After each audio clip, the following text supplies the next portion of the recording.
ದೇಶದ ವೀರಗಲ್ಲು ಎಲ್ಲೈತೆ ಅಂದರೆ ನಮ್ಮ ಕರ್ನಾಟಕ, ಅದು ದಕ್ಷಿಣ ಕರ್ನಾಟಕ, ಮಲೆನಾಡು ಪ್ರದೇಶ, ಶಿವಮೊಗ್ಗ ಜಿಲ್ಲಾ, ಶಿಕಾರಿಪುರ ತಾಲೂಕು, ಈಸೂರು ಕೊಡವೆವನ್ನಂತ ಗ್ರಾಮದೊಳಗೆ ರೈತರಿಗೆ ಗಲ್ಲಾಗಿದೆ.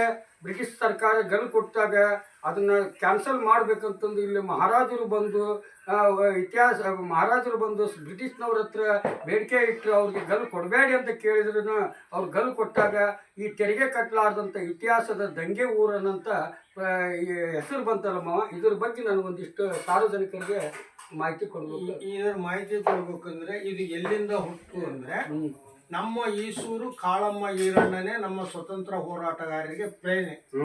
ಏನೇ ಒಂದು ಮಾಡ್ಬೇಕಾದ್ರೆ ಈಸೂರು ದೇವಸ್ಥಾನದಲ್ಲಿ ಇಂಥದ್ದೊಂದು ಗಂಟೆ ಇತ್ತು. ಆ ಗಂಟೆ ಹೊಡೆದ್ರೆ 4 ಕಿಲೋಮೀಟರ್ 5 ಕಿಲೋಮೀಟರ್ ಕೇಳ್ತಿತ್ತು. ಆ ಗಂಟೆ ಹೊಡೆದ್ಕೂಡ್ಲೆ ಈಸೂರು ಇರ್ಬೋದು, ಜುಗಳ್ಳಿ ಇರ್ಬೋದು, ಗಾಮ ಇರ್ಬೋದು, ಎಲ್ಲರೂ ಸೇರ್ಕೊಂಡು ದಿನಾ ಪ್ರಭಾವ ಮಾಡ್ತಿದ್ರು.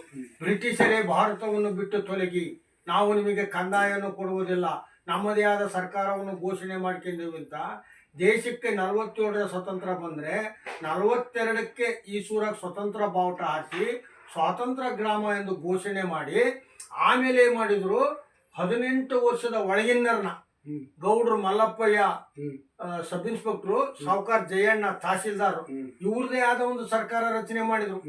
ಇವ್ರದೇ ಆದ ಸರ್ಕಾರ ರಚನೆ ಮಾಡ್ಕೊಂಡು ಅದ್ರ ಕೆಳಗೆ 18 ವರ್ಷದ ಒಳಗಿನರನ್ನೇ ತಗೊಂಡ್ರು ಯುವಕರನ್ನ. ಯಾಕಂದ್ರೆ 18 ವರ್ಷದ ಯುವಕರ ಮೇಲೆ ಯಾವುದು ಸರ್ಕಾರ ಕೇಸನ್ನು ಹಾಕಕ್ ಬರಂಗಿಲ್ಲ, ಅವನು ಬಾಲ ಕಾರ್ಮಿಕ ಅಂತ. ಅದಕ್ಕೆ ಗೌಡ್ರು ಮಲ್ಲಪ್ಪ ಸಬ್ ಇನ್ಸ್ಪೆಕ್ಟರ್ ಮಾಡ್ಕೊಂಡ್ರು, ಸಾವುಕಾರ ಜಯಣ್ಣನ ತಹಸೀಲ್ದಾರ್ ಮಾಡ್ಕೊಂಡ್ರು, ರೆಡ್ಡಿ ಹಾಲಪ್ಪ, ಆಕೆ ರುದ್ರಪ್ಪ, ರಮಣಿ ನಿಂಗಪ್ಪ, ಒಳ್ಳೊಳ್ಳೆ ಯುವಕರನ್ನ ಪೊಲೀಸ್ ಮಾಡ್ಕೊಂಡ್ರು. ಯುವಕರನ್ನೇ ಪೊಲೀಸರು ಮಾಡ್ಕೊಂಡ್ರು. ಇವ್ರದೇ ಸರ್ಕಾರ ರಚನೆ ಮಾಡ್ಕೊಂಡ್ರು. ಒಂದ್ ದಿವಸ ಕಂದಾಯ ವಸೂಲಿಗೆ ಬಂದ್ರು ಶೇಖ್ತವ್ರು ಅವರೆಲ್ಲ. ಅವಾಗ ಬಂದಾಗ ಏನ್ ಮಾಡಿದ್ರು, ಅವರು ಕಂದಾಯದ ದಾಖಲೆ ಪುಸ್ತಕಗಳನ್ನೆಲ್ಲ ಕಸ್ಕೊಂಡು ನಾವು ನಿಮಗೆ ಕಂದಾಯ ಕೊಡೋದಿಲ್ಲ ಅಂತ ಹೇಳಿ ಕಳಿಸಿದ್ರು. ಏನ್ ಮಾಡಿದ್ರು, ತಿರುಮೂರು ದಿವಸ ಹೋಗಿ ತಹಸೀಲ್ದಾರ್ಗೆ ಹೇಳಿದ್ರು, ಸರ್ ನಾನು ಕಂದಾಯ ವಸೂಲಿಗೆ ಹೋಗಿದ್ವಿ, ಈಸೂರ ದಾಖಲಾತಿ ಪುಸ್ತಕಗಳನ್ನೆಲ್ಲ ಕಸ್ಕೊಂಡು ನಿಮಗೆ ಕಂದಾಯ ಕೊಡೋದಿಲ್ಲ ಅಂದು ನಮ್ಮನ್ನ ಒಂಟು ಕಾಲಿನಲ್ಲಿ ಇರ್ಬೋದು ದೇವ್ರ ಗುಡಿ ಕಟ್ಟೆ ಮೇಲೆ 4 ಗಂಟೆ ಮಟ್ಟ ನಿಲ್ಲಿಸಿ ಹೊಳ್ಳಿ ನಮ್ಮನ್ನು ಕಳಿಸಿದ್ರು ಅಂತ ನಾವು ಹೋಗಿ ಇವರು ಶೇಖ್ತರು ಸೆಕ್ರೆಟರಿ ಹೋಗಿ ತಹಸೀಲ್ದಾರ್ಗೆ ಹೇಳಿದ್ರು. ತಹಸೀಲ್ದಾರ್ಗೆ ಹೇಳತ್ತು ಏನಾಯ್ತು, ತಹಸೀಲ್ದಾರ್ ಅವಾಗೊಬ್ಬ ಕೆಂಚೇಗೌಡ ಅಂತ ಸಬ್ ಇನ್ಸ್ಪೆಕ್ಟ್ರು, ಭಾರಿ ಮುಂಗೋಪಿ. ಅವ್ರೇನು ಮಾಡಿದ್ರು, ನಾಳೆ ಈಸೂರಿಗೆ ಹೋಗ್ಬೇಕು, ಅವ್ರೇನು ಬೇಕು ಅಂತ ದುರುದ್ದೇಶದಿಂದ ಮಾಡಿಲ್ಲ, ನಾವು ಸ್ವತಂತ್ರ ಭಾರತೀಯರು, ನಾವು ಕಂದಾಯ ಕಟ್ಟಲ್ಲ, ನಾವು ದೇಶಕ್ಕಾಗಿ ಹೋರಾಟ ಮಾಡ್ತಾರೆ, ನೀನು ಬಂದೂಕನ್ನು ತರಬೇಡ ಅಂತನ ಕೆಂಚೇಗೌಡಿಗೆ ಹೇಳಿದ್ರು ತಹಸೀಲ್ದಾರ್. ಚನ್ನಕೃಷ್ಣಯ್ಯ ಅಂತ ತಹಸೀಲ್ದಾರ್. ಆದ್ರೂ ಅವನು ಮುಂಗೋಪಿ ಇದ್ದ.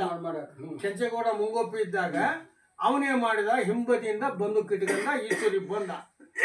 ಅಷ್ಟಕ್ಕೆ ಈಸೂರು ರಕ್ಷಿ ಬಾಗ್ಲಾಗೆ ಭ್ರಷ್ಟ ಅಧಿಕಾರಿಗಳಿಗೆ ಊರೊಳಗೆ ಪ್ರವೇಶವಿಲ್ಲ, ಬ್ರಿಟಿಷ್ ಅಧಿಕಾರಿಗಳಿಗೆ ಈಸೂರೊಳಗೆ ಪ್ರವೇಶ ಇಲ್ಲ, ನಾವು ನಿಮಗೆ ಕಂದಾಯ ಕಟ್ಟುವುದಿಲ್ಲ, ನಾವು ಸ್ವತಂತ್ರ ಭಾರತೀಯರು ಅಂತ ನಾಮಫಲಕ ಹಿಡ್ಕೊಂಡು ಕುಂದ್ರತ್ತು. ತಹಸೀಲ್ದಾರ್ ಬಂದ್ರು, ಪಾಪ ಮನುಷ್ಯ ಚನ್ನಕೃಷ್ಣಯ್ಯ ಬಹಳ ಯೋಗ್ಯ ಮನುಷ್ಯ, ಒಳ್ಳೆ ತಂದಿಂದ ಹೇಳಿದ್ರು, ಸರ್ ನಿಮ್ಮ ಟೋಪಿ ತೆಗಿರಿ, ನಾವು ಭಾರತೀಯರು ಸ್ವತಂತ್ರ ಪಡೆದ್ಬಿಟ್ಟಿವಿ, ನಮ್ ಗಾಂಧಿ ಟೋಪಿ ಹಾಕ್ಯಡ್ರಿ ಅಂತ ಹೇಳಿಕೊಟ್ರೆ ತಹಸೀಲ್ದಾರ್ ಹಾಕ್ಯಂದ್ರು. ಇವನು ಕೆಂಚೇಗೌಡ ಹಾಕ್ಯಂದಿಲ್ಲ, ಮುಂಗೋಪಿ ತಂದಿಂದ ಹಂಗ ಬರೋದಕ್ಕೆ ನಡಿ ಹಂಗ ಗುಡಿ ಕಟ್ಟಿಗೆ ಏನೇ ಒಂದು ತೀರ್ಮಾನ ತಗೋಬೇಕಾದ್ರೆ ಈರಣ್ಣನ ಗುಡಿಗೆ ಸೇರ್ಬೇಕು. ನಮ್ಮಲ್ಲಿ ಈರಣ್ಣನ ಗುಡಿಗೆ 8 ವರ್ಷದ ಮಕ್ಕಳಿಂದ ಹಿಡಿದು 80 ವರ್ಷದವರು ಸಹಿತ ಆ ಚಳವಳಿಯಲ್ಲಿ ಭಾಗವಹಿಸಿ ಊರ ಪ್ರಭತ್ವರಿ ಮೆರವಣಿಗೆನೆಲ್ಲ ಮಾಡಿದ್ದಾರೆ. ಅಲ್ಲಿ ಬಂದ್ರೆ ಆವಾಗೇನಾಯ್ತು, ಇವ್ನ ಏನಾರ ಮಾಡಿ ಟೋಪಿ ಹಾಕ್ಲೇಬೇಕು ಅಂತ ಇವ್ರದೇ ಪೊಲೀಸ್ ಸರ್ಕಾರ ಮಾಡ್ಕೊಂಡಿದ್ರಲ್ಲ, ಕೋಲಿನಿಂದ ಹಿಂಗೆ ಹಾರ ಹೊಡೆದ್ರು, ಇವ್ರು ಟೋಪಿ ಹಾಕಿದ್ರು. ಅವನಿಗೆ ಕೆಂಚೇಗೌಡ ಸಬ್ ಇನ್ಸ್ಪೆಕ್ಟರ್ ಸಿಟ್ಟು ಬಂದ್ಬಿಡ್ತು. ಈ ಹಿಂಬದಿಯಿಂದ ಬಂದೂಕ್ ತಗಂದ ಹಿಂಗೆ ಹೊಡೆದ್ಬಿಟ್ಲೆ ಸಣ್ಣದವ್ರು ಗುರ್ಶಂತಪ್ಪ, ಉಜ್ಜಳ್ಳಿ ಗುರ್ಶಂತಪ್ಪ ಇವರಿಗೆ ರಟ್ಟಿಗೆ ಬಿದ್ಬಿಟ್ಟು. ಆವಾಗ ಏನಾಯ್ತು, ಅವಾಗ ನಮ್ಮಲ್ಲಿ ಕಟ್ಟಿಗೆ ನೆನೆದು ಹಾಳಾದ್ರೆ ಒಲೆ ಉರಿಯಲ್ಲ ಅಂದು ಕಟ್ಟಿಗೆ ಕಡಿದು ಹೊರಗೆ ಹಾಕಿ ಒಣಗಿಸ್ಕೊಂಡು ಅವಕ್ಕೊಂದು ಮನೆ ಮಾಡ್ಕೊಂಡು ಇಟ್ಕೊಂತಿದ್ರು ಕಟ್ಗಿನ.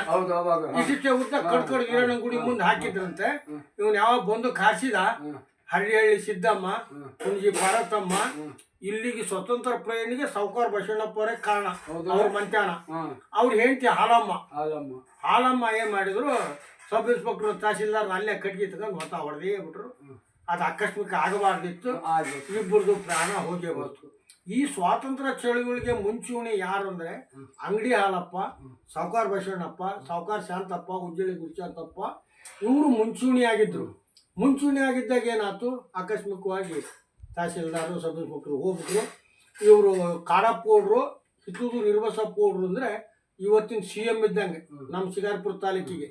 ಕಾಡಪ್ಪಗೌಡರು ಬಂದರು, ಬಸವಣ್ಣಪ್ಪನವರೇ ಮಾಡಬಾರ್ದಿತ್ತು, ತಪ್ಪು ನಡೆದ್ಬಿಟ್ಟೈತಿ, ಈ ಸ್ರವಗಳನ್ನ ತಗೊಂಡು ನಾನು ತಹಸೀಲ್ದಾರ್ ಆಫೀಸಿಗೆ ಶಿಕಾರಿಪುರಕ್ಕೆ ತಗೊಂಡೋಗಿ ಹಾಕ್ತೀನಿ. ಅವತ್ತೆಲ್ಲ ಎತ್ತು ಗಾಡಿ ಅಲ್ಲ, ಎತ್ತಿನ ಗಾಡಿ ಮ್ಯಾಗ ಹೇರ್ಕೊಂಡ್ರು. ಈ ಸ್ರವಗಳನ್ನು ತಗೊಂಡೋಗಿ ಅವ್ರಿಗೆ ಒಪ್ಪಿಸಿದ್ರು. ಬ್ರಿಟಿಷ್ ಸರ್ಕಾರ ಕಣ್ಣು ಮುಚ್ಚಿ ಕಣ್ಣು ತೆಗೆದಕ್ಕೆ ಈಸೂರು ತುಂಬ ನಿಲ್ಬೋದು, ಒಂದು ಈಸೂರು ತುಂಬ ನಿಂತು ನಿಮ್ಮನ್ನೆಲ್ಲ ಅರೆಸ್ಟ್ ಮಾಡ್ಬೋದು, ಮುದುಕರು ಮುಳ್ರನ್ನು ಬಿಟ್ಟು ನೀವೆಲ್ಲರೂ ಊರು ಬಿಡ್ರಿ ಅಂತ ಬಸವಣ್ಣಪ್ಪ ಹೇಳಿದ್ರು. ಸ್ರವಗಳನ್ನು ಎತ್ತು ಗಾಡಿ ಕಟ್ಸ್ಕೊಂಡು ಹೇರ್ಕೊಂಡು ತಗೊಂಡು ಪ್ಯಾಟಿಗೆ ಮುಚ್ಚಿದ್ರು. ಹಾಗಂದು ಅರ್ಧ ಗಂಟೆಗೆಲ್ಲ ಇಡೀ ಬ್ರಿಟಿಷು ಪೊಲೀಸು ನಮ್ಮ ಊರು ತುಂಬತ್ತಿಗೆ ಅಡಕ್ಕೆ ಜನ ಎಲ್ಲ ಊರು ಬಿಟ್ಟು ಹೋಗ್ಬಿಟ್ಟಿದ್ರು. ಯಾರು ಇದ್ದಿಲ್ಲ, ಇಂಥ ಅಜ್ಜರು ಮುದುಕರು ಮುಳ್ರು ಇದ್ರು. ಅವತ್ತು ನಮ್ಮಲ್ಲಿ ಸಿರಿ ಸಂಪತ್ತು ಸೇರಿನಲ್ಲಿ ಅಳಿತಿದ್ರು, ಬೆಳ್ಳಿ ಬಂಗಾರದ ನಾಣ್ಯಗಳನ್ನ. ಅಂತ ಶ್ರೀಮಂತ ಊರಂತ ಮೈಸೂರು. ಊರು ಬಿಟ್ಟು ಹೋಗ್ಬಿಟ್ರೆ ಇವ್ರೇನಿಲ್ಲ, 6 ತಿಂಗಳು ಇಲ್ಲೇ ಪೊಲೀಸರು ಕ್ಯಾಂಪ್ ಹಾಕಿದ್ರು. ಪೊಲೀಸರು ಕ್ಯಾಂಪ್ ಹಾಕಿ ನಮ್ಮಲ್ಲಿ ಅದೆಲ್ಲ ಹೇರಿದ್ರು. ಅವ್ರ ವೆಹಿಕಲ್ಗಳಾಗೆ ಅಷ್ಟು ಹೇರಿದ್ರು. ಹೇರಿ ಆಗತ್ತು ಸಾವುಕಾರ ಮನೆ ಬೆಂಕಿ ಹಚ್ಚಿ ಸುಟ್ರು. ಸಾವುಕಾರ ಮನೆ 3 ಜನ ಹೋರಾಟಗಾರರು, ಬಸವಣ್ಣಪ್ಪ, ಶಾಂತಿರಪ್ಪ, ಅವ್ರ ಏನ್ತಿ ಹಾಲಮ್ಮ, 3 ಜನ ಸ್ವತಂತ್ರ ಹೋರಾಟಗಾರರ ಪ್ರೇರಣೆ ಅವ್ರದೇ. ಆಮೇಲೆ ಏನಾಗ್ಬಿಡ್ತು, ಎಲ್ಲರೂ ಹೋಗ್ಬಿಟ್ರು ಊರು ಬಿಟ್ಬಿಟ್ಟು. ಆಮೇಲೆ ನಮ್ಮೂರಾಗ ಒಬ್ಬರು ಮದುವೆ ಆಗಿದ್ರು, ಗಂಗೊಳ್ಳಿ ಪರಮೇಶಪ್ಪ ಅಂತ ಶಿಕಾರಿಪುರದವರು, ಇಲ್ಲೇ ಉಜ್ಜಯಿನಿ. ಅವ್ರೇನು ಮಾಡಿದ್ರು, ಹೋಗಿ ಬಿಗಿ ಹಚ್ಚಿದ್ರು ಅವನಿಗೆ, ಶಿಕಾರಿಪುರದ ರಂಗಪ್ಪಗೆ. ನೀನು ಹೋಗಿ ಕಾಡಪ್ಪಗೌಡ್ರು ಹೇಳ್ಯಾರೆ ಅಂತ ಕಾಡು ಸೇರಿರೋ ಜನ ಊರಿಗೆ ಬರ್ಬೇಕಂತೆ, ಕಾಡಪ್ಪಗೌಡ್ರು ಹೇಳ್ಯಾರೆ ಅಂತ ನೀನು ಇಷ್ಟು ಹೇಳು, ನೀನು ಹೇಳಲಿಲ್ಲ ಅಂದರೆ ನಿನ್ನ ಕತೆ ಮಾಡ್ತೇವೆ ಅಂತ ಜೀವ ಬೆದರಿಕೆ ಹಾಕಿದ್ರು. ಮತ್ತು ಅವ್ನು ಬದುಕಲೇಬೇಕಾಗಿತ್ತು. ಬಂದು ಸುಳ್ಳು ಹೇಳಿದ. ಅದ್ರ ಪ್ರಕಾರ ಹಂಗೆ ಜನ ಜನ ಊರಿಗೆ ಬರಕತ್ತಿದ್ರು. ಊರಿಗೆ ಬರಕ ಈ ಸೇತುವೆ ಹೊಳಿ ದಾರಿ ಒಂದೇ ನಮ್ಮಲ್ಲಿಗೆ ಅವಾಗ ದಾರಿ. ಇವರಲ್ಲಿ ಸೇತುವೆ ದಾರಿ ನಡುಗಲು ಸರ್ಕಲು ಹಿಂಗೇರಿ ಅಲ್ಲಿ ಪೊಲೀಸರು ಕ್ಯಾಂಪ್ ಹಾಕ್ಯಂಡು ನಮ್ಮ ಜನನೂ ಸಹಿತ ಹಂಗ ಒಮ್ಮರೆ ಬರಲಿಲ್ಲ. ಅವರು 10 ಜನ ಬರಕತ್ತಿದ್ರು. ಇವ್ರು ಬಂದವ್ರು ಅರೆಸ್ಟ್ ಮಾಡ್ಕೊಂಡು ತಗೊಂಡು ಹೋಗಕತ್ತಿದ್ರು. ಆಮೇಲೆ ಕಾಡಿನಾಗ ಏನು ಇದ್ದಿಲ್ಲ ನಮ್ಮ ಜನ, ಪಾಪ ಅವರಿಗೆ ಊಟದ ವ್ಯವಸ್ಥೆ ಭಾಳ ಕಷ್ಟ ಇತ್ತು. ಸಾಲೂರು ಇರ್ಬೋದು, ಚಿಕ್ಕಾಪುರ ಇರ್ಬೋದು, ಅರ್ತಿಗೇರಿಯರ್ ಇರ್ಬೋದು, ಬೇರೆ ಅಕ್ಕಪಕ್ಕದ ಹಳ್ಳಿಯರೆಲ್ಲ ಕಾಡಿನಾಗಿದ್ದರೆ ಊಟದ ವ್ಯವಸ್ಥೆ ಮಾಡೋರು. ಎಷ್ಟೋ ಜನ ನಮ್ಮ ತಾಯಂದ್ರು ಜನ್ಮ ಅಲ್ಲೇ ಕೊಟ್ಟಾರ ಮಕ್ಕಳಿಗೆ ಹೆರಿಗೆ. ಎಷ್ಟೋ ಜನ ಕಾಡಿನಾಗ ಹೆರಿಗೆ ಆಗಿದ್ದಾರೆ. ಆಮೇಲೆ 10 ಜನ ಬರ್ತದಂಗೆ 41 ಜನ ಅರೆಸ್ಟ್ ಮಾಡಿಬಿಟ್ರು. ಅದಕ್ಕಿಂತ ಮುಂಚೆ 12 ಜನ ಅರೆಸ್ಟ್ ಮಾಡಿದ್ರು. ಅಲ್ಲಿಗೆ ಎಷ್ಟು 53 ಜನ ಅರೆಸ್ಟ್ ಆದ್ರು. ಅದರಾಗ ಏನಾಯ್ತು, 11 ಜನಕ್ಕೆ ಗಲ್ಲು ಶಿಕ್ಷೆ ಆಯ್ತು. 11 ಜನಕ್ಕೆ ಗಲ್ಲು ಶಿಕ್ಷೆ. ನಿನ್ನ 41 ಜನಕ್ಕೆ ಜೀವಾವಧಿ ಶಿಕ್ಷೆ ಆಯ್ತು. ಜೀವಾವಧಿ ಶಿಕ್ಷೆ ಆಗತ್ತನ. ಅದರಾಗ ಬಡಕಳ್ಳಿ ಹಾಲಪ್ಪ ನಿರಪರಾಧಿ, ಅಂಗಡಿ ಹಾಲಪ್ಪ ನಿಜವಾದ ಹೋರಾಟಗಾರ. ಸಾವುಕಾರ ಬಸವಣ್ಣಪ್ಪ ಜೊತೆಗೆ ಅವನು ನಿಜವಾದ ಹೋರಾಟಗಾರ. ಅವನೇನ್ ಮಾಡಿದ, ಕುತ್ಕೋ ಬುದ್ಧಿ, ಅವೇ ಮಾಡಿದ